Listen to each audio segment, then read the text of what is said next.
도련님만 보면 눈물이 나요. 시동생의 마지막 선택. 진료실 안공기는 차가웠다. 순자는 딱딱한 의자에 앉아 의사의 말을 되새겼다. 위암 말기입니다. 치료를 권해드렸지만 환자분이 원하지 않습니다. 둘째 아들 민호가 위암이라니 현실이 아직도 믿어지지 않았다.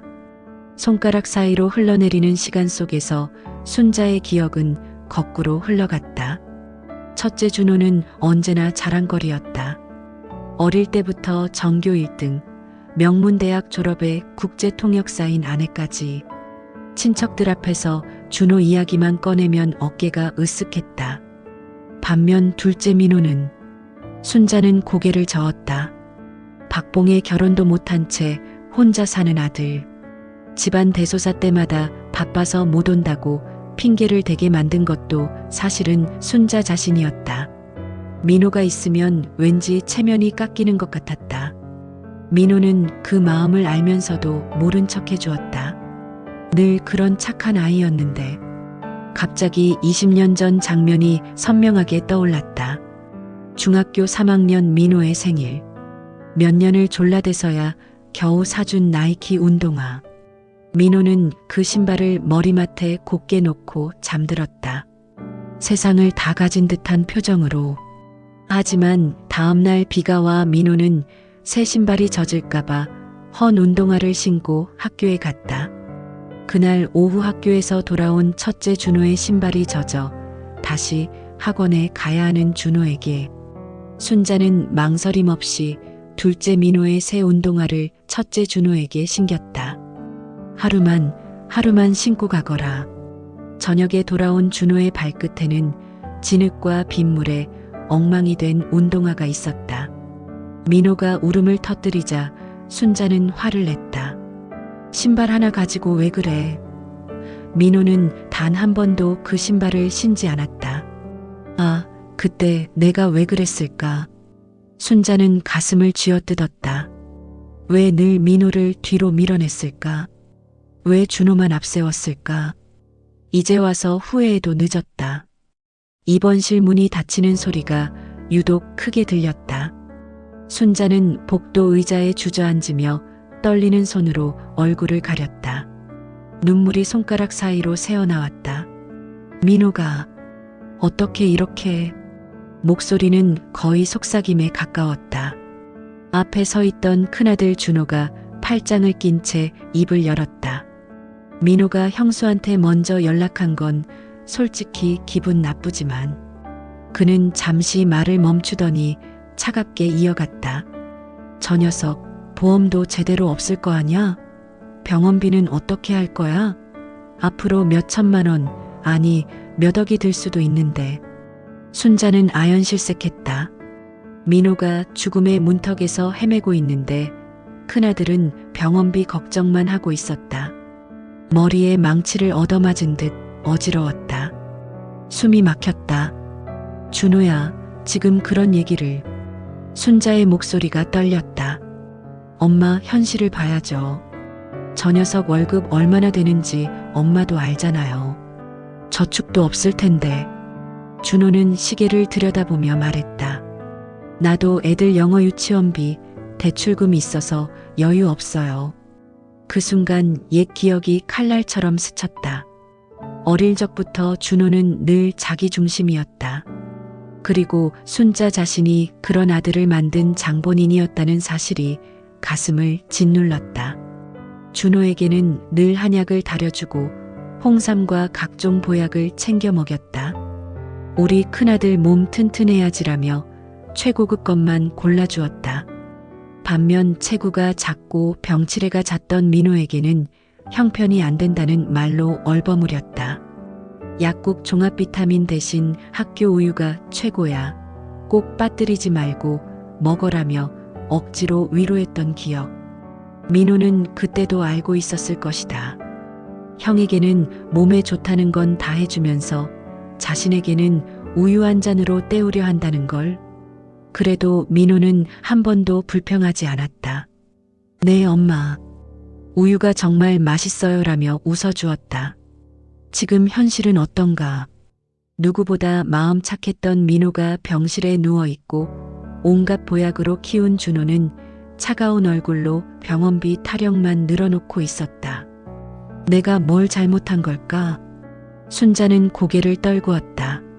내가 키운 방식이 결국 두 아들을 이렇게 만든 걸까? 복도에는 간병인들의 발자국 소리만 메아리 쳤다. 순자의 가슴은 산산조각 나고 있었다. 병실 안에는 소독약 냄새와 기계음만이 가득했다. 창가에 앉은 민호는 한참 동안 밖을 내다보다가 천천히 엄마를 돌아보았다.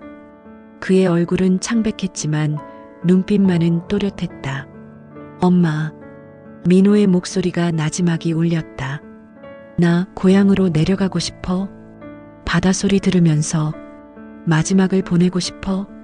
순자는 눈이 커지며 벌떡 일어섰다. 무슨 소리야? 치료 잘 받으면 살 수 있어. 병원에 있어야지. 그녀의 목소리가 떨렸다. 엄마가 다 책임질게. 돈 걱정 말고 병원 치료만 받자. 여기서 포기하면 어떻게 해? 하지만 민호는 조용히 고개를 저었다. 그 모습이 어린 시절 고집 부리던 모습과 닮아 있어 순자의 가슴이 아팠다.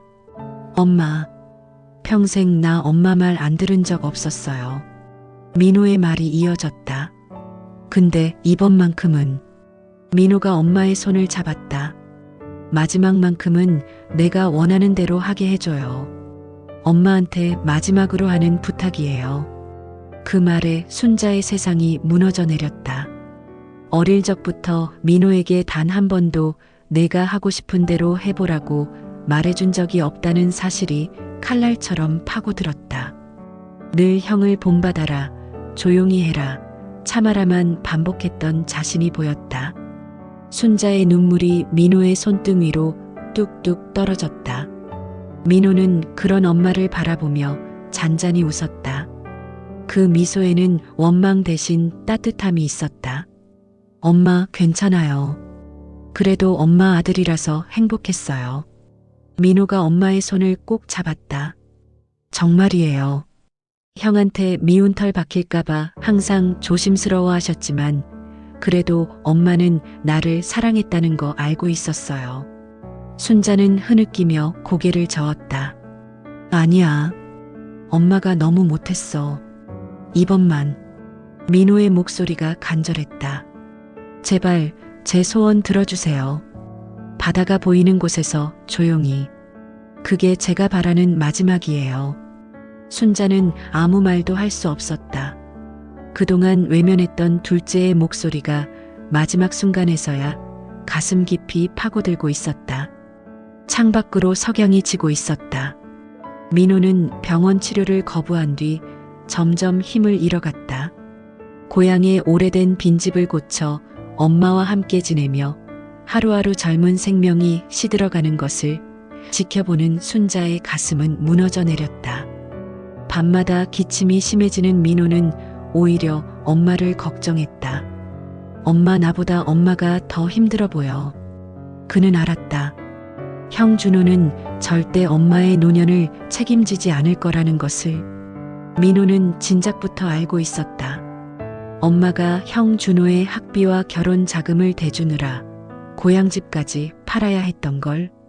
그래서 순자가 지금은 집 한 채 없이 준호 집 근처 원룸에서 혼자 지내며 낮엔 손녀를 돌보러 준호 집을 오고 가고 있는 현실을. 그날 민호는 힘겹게 앉아 작은 서류철을 꺼내 엄마에게 건넸다. 엄마, 이건 내가 준비한 거예요. 순자가 떨리는 손으로 열어본 서류에는 수십 장의 보험 계약서와 연금 증서가 있었다. 민호는 미소 지었다. 엄마, 나 사실 10년 넘게 보험회사에 다녔어요. 순자의 눈이 커졌다. 민호는 말을 이어갔다. 엄마가 혹시 아프면 병원비라도 쓰게 연금이랑 보험을 가입해뒀어요. 그리고 조카 민지 학비도 조금은 보탤 수 있게 적금도 들어놨어요. 내 생명보험도 수령이는 엄마예요. 순자는 숨이 멎을 듯 가슴이 저려왔다.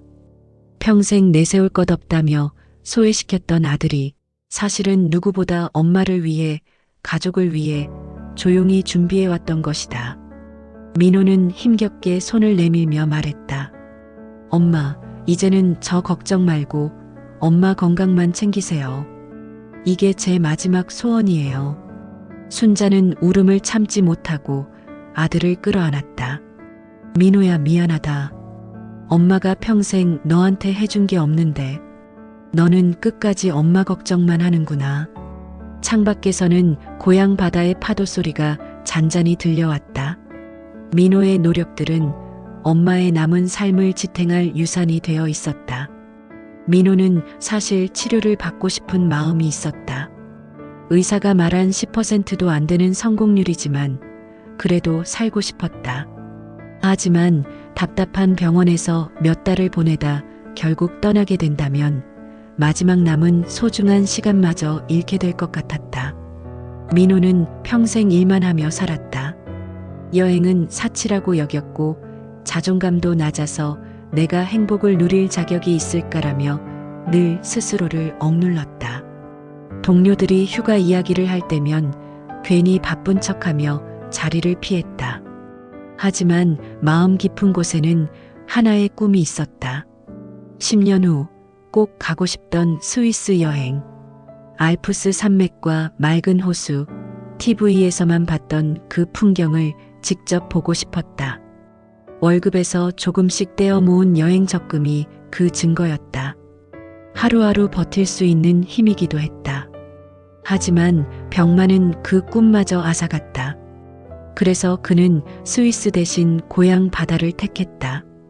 하루하루가 빠르게 시들어가던 어느 가을날, 햇살이 눈부시게 내리쬐던 10월의 오후, 창가에서 바다를 바라보던 민호가 엄마를 돌아보았다. 엄마. 민호의 목소리가 바람처럼 가늘었다. 나 엄마 많이 미워하며 살았어요. 형만 예뻐한다고. 나는 왜 태어났나 싶었어요. 그가 힘겹게 미소 지었다. 그래서 나 벌 받는 건가 봐요. 순자는 목이 메어 말을 할 수 없었다. 아들의 마른 손을 붙잡고 흐느끼기만 했다. 아니야, 민호야. 순자가 떨리는 목소리로 말했다. 엄마가 잘못한 거야. 엄마가 너무 못했어. 그녀는 아들을 끌어안으며 울부짖었다. 다음 생에도 꼭 내 아들로 태어나줘, 제발. 그땐 엄마가 많이 아끼고 많이 사랑해줄게. 엄마한테 다시 기회를 줘. 제일 좋은 것만 다 해줄게. 말라버린 민호의 몸을 부둥켜 안은 채 순자는 하염없이 눈물을 흘렸다. 창밖에서는 파도 소리가 끊임없이 들려왔다. 민호는 그날 밤 바다 소리를 들으며 조용히 눈을 감았다. 장례를 치르고 며칠이 지난 후 순자는 하나의 결심을 했다. 민호가 평생 가고 싶어 했던 그곳, 스위스로 가는 길에 함께하기로 한 것이다. 스위스행 비행기 안에서 순자는 작은 가방을 무릎 위에 올려놓았다. 그 안에는 민호의 사진과 유골함이 정성스럽게 포장되어 있었다. 그리고 그의 낡은 옷가지 몇 벌과 함께 한 가지 특별한 물건이 들어 있었다. 20년 전 민호가 그토록 신고 싶어 했던 나이키 운동화. 새 나이키 운동화를 사서 가져왔다. 민호야. 순자는 창밖 구름을 바라보며 속삭였다. 이번엔 엄마가 데려가 줄게. 우리 같이 스위스로 가자. 내가 보고 싶어 했던 그 아름다운 곳으로. 비행기는 구름 위로 솟구쳐 올랐다. 민호의 마지막 꿈은 이제 엄마의 새로운 여정이 되어 있었다.